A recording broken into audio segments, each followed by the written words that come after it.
नमस्कार दोस्तों, मैं doctor Megha Mittal, Ayurveda gynae and obstetrician, आपके अपने channel doctor मेघाज women health care में आपका स्वागत करती हूँ। आज का जो हमारा, जैसे हम जानते हैं कि हमारी जो सीरीज़ है पूरी महिलाओं पर बेस्ड है कि महिलाओं को अपने स्वास्थ्य का ध्यान कैसे रखना चाहिए। तो उसी सीरीज़ में जो हमारा आज का टॉपिक है एनीमिया, यानी महिलाओं में एनीमिया यानी खून की कमी। तो खून की कमी क्यों ये हमारे ऊपर असर करती है, ये भी हम इस वीडियो में बताएंगे। महिलाओं में खून की कमी के कारण क्या है, आज हम इस वीडियो में यही बात डिस्कस करेंगे।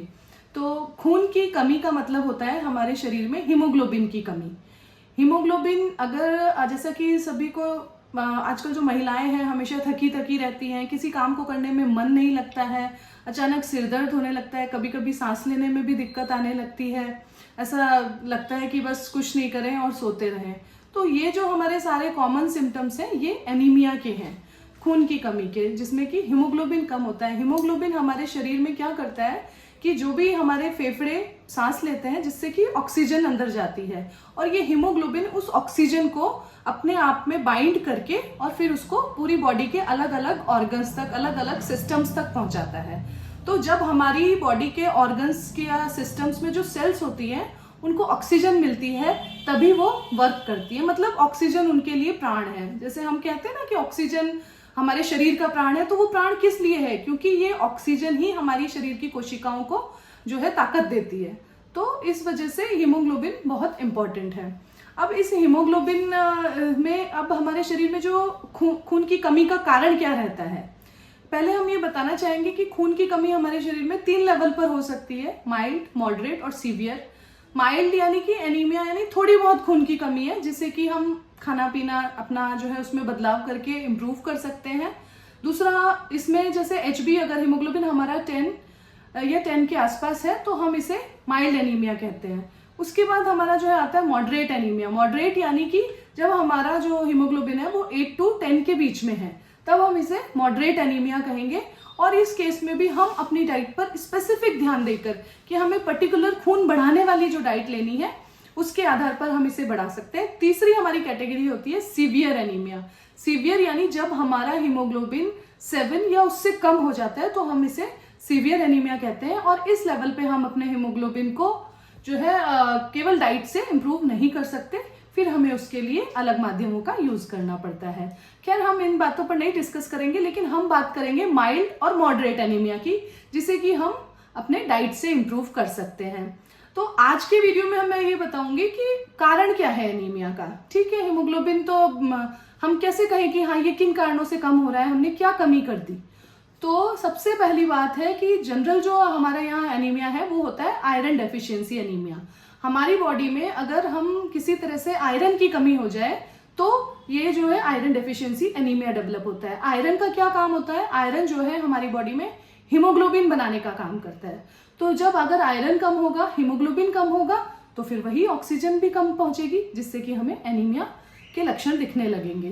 तो इसमें अभी जो सबसे मेन कारण है आयरन डेफिशिएंसी एनीमिया का, वो है या तो हम लंबे टाइम से आयरन रिच डाइट नहीं ले रहे हैं, मतलब हमारे भोजन में किसी भी आयरन वाली चीज का, जैसे हरी सब्जियों का या तिल का या बाजरे का, या इस तरह से ना तो ग्रेन्स के माध्यम से, ना सब्जियों के माध्यम से, ना फलों के माध्यम से, किसी भी तरह से हम जो है आयरन से संबंधित डाइट नहीं ले रहे हैं, और सिर्फ हमारा जीवन फास्ट फूड पर या सिर्फ रोटी दाल या रोटी सब्जी जो कि हरी नहीं है वो खाकर चल रहा है। तो इस तरह से हमें उसमें आयरन की कमी हो जाएगी, और कमी होने पर इस तरह का एनीमिया डेवलप होगा।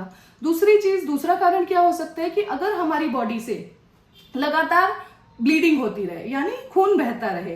अब वो खून किस वजह से बह सकता है, महिलाओं में जो खून बहने का मेन कारण है वो है पीरियड्स में बहुत हैवी ब्लीडिंग होना। तो पीरियड्स की जो हैवी ब्लीडिंग है वो या तो किसी हार्मोनल चेंजेस की वजह से हो सकती है, या फिर हो सकता है कि उनकी बच्चेदानी में कोई गांठ, जिसे कि हम रसौली कहते हैं, वो हो, या फिर किसी अन्य तरह की सिस्ट हो, और या इसके अलावा जो आजकल एक बहुत कॉमन प्रॉब्लम चल रही है एंडोमेट्रियोसिस या एडिनोमायोसिस, जिसमें कि जो बच्चेदानी होती है उसके अंदर ही लेयर्स में गांठें हो जाती हैं, जिसकी वजह से वो अंदर ही अंदर ब्लीड करता रहता है। तीसरी चीज क्या हो सकती है हमारे शरीर में एनीमिया डेवलप होने की, कि हमारी बॉडी में कहीं भी कोई अल्सर है। अल्सर किस लिए हो सकता है, जैसे कि हमारे पेट में अल्सर हो गया, जिसे हम जैसे लगातार लंबे टाइम तक भूखे अगर रहते हैं, एसिड सिक्रीशन ज्यादा हो जाता है तो हमारे पेट में अल्सर हो सकता है, या फिर किसी कारण से हमारी आंतों में भी अल्सर हो सकता है, या पॉलिप यानी कि आंतों की गांठ भी डेवलप हो सकती है जो कि लगातार बार बार ब्लीड करती रहे। तीसरी चीज हो सकती है कि जो हमारे शरीर में ब्लीडिंग एक पर रेक्टल कारणों से, मतलब हमारे लंबे टाइम से कब्जी बनी हुई है, हम उसके लिए भी डाइट इंप्रूव नहीं कर रहे हैं, कब्जी के साथ जो है उसकी वजह से हमारे जो लोअर उस पर है प्रेशर पड़ेगा वेन्स पर, जिसकी वजह से हमें फिशर है, पाइल्स है, इस तरह की समस्या भी हो सकती है। तो इन सभी कारणों की वजह से हमें एनीमिया हो सकता है, जो कि एक बहुत कॉमन कारण है। इसके साथ ही ये भी कहूंगी कि हमारे आयुर्वेद में भी एनीमिया के जो है कई कारण बताए गए हैं। एनीमिया को पांडु रोग कहा गया है और इसका भी बहुत अच्छे से बड़ा डिस्क्रिप्शन हमारे शास्त्रों में भी मिलता है। तो चरक जैसे हैं वो कहते हैं कि अगर आपने अपना कोई खाना पचा नहीं है और उससे पहले ही दूसरा दोबारा खाना खा लिया है, या फिर आपने खाना खाने के बाद तुरंत कोई एक्सरसाइज करने लग गए हैं या बहुत ज्यादा रनिंग करने लग गए हैं, तो उस वजह से भी जो है, या फिर बहुत ज्यादा तीखा खाना खा रहे हैं, पित्तवर्धक चीजें ले रहे हैं, तो भी हमारे शरीर में एनीमिया डेवलप होता है। या फिर हमारे शरीर में अगर हमारे पेट में कीड़े हैं तो कीड़ों की वजह से भी शरीर में एनीमिया डेवलप होता है। तो इन सब चीजों को दूर करने का उपाय या एनीमिया से निजात पाने का उपाय हम अपने अगले वीडियो में डिस्कस करेंगे। आज जो मैंने कारण बताए हैं आप उनको रोकने का प्रयास कीजिए, एनीमिया अपने आप कम होगा। इसके अलावा जो उपचार हो सकता है वो हम नेक्स्ट वीडियो में डिस्कस करेंगे। तो अगर आपको मेरा आज का वीडियो पसंद आया हो तो प्लीज लाइक, सब्सक्राइब और शेयर करना मत भूलिएगा।